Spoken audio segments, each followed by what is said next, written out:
agradecerles a una orquesta que ha hecho historia, en este caso en Huancayo, Los Haces de Huaycachi, bajo la dirección de don Javier Unciguay y todos sus excelentes músicos, grandes difusores del arte del Valle del Mantaro. En verdad, felicitarles a Los Haces de Huaycachi, una orquesta de orquestas. Sin temor a equivocarme, no temo a equivocarme, es la mejor orquesta de Huancayo, creo. Yo creo en mi concepto. Les felicito, Lucho. Muchas gracias. Que sigan los éxitos. Gracias.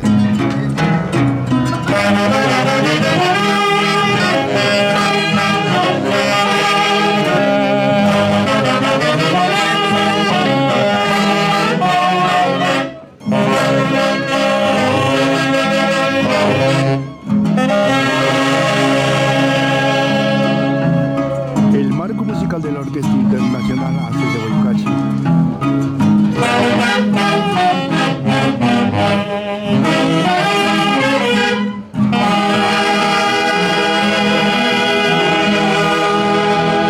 Siempre bajo la dirección del destacado compositor Javier Unciguay Bello.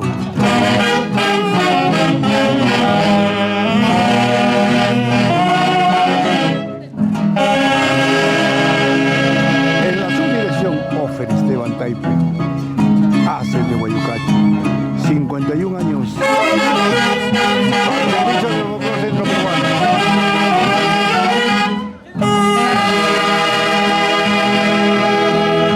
Y difundiendo lo nuestro a lo largo y ancho del territorio nacional y en todo el mundo.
Sí, Los Haces de Huaycachi para mí es toda la vida de mi corazón.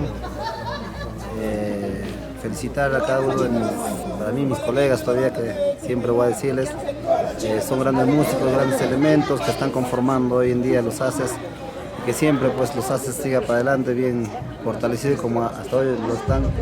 Tenemos Haces para ratos, y Dios que dé mucha vida a tío Javier, que pues si él está vivo, Los Haces siempre estará grande. Gracias, Donato, y que la Virgen de Cocharcas proteja a ti, a tu linda esposa y a toda tu familia por este noble gesto. Gracias, Donato.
Perfecto.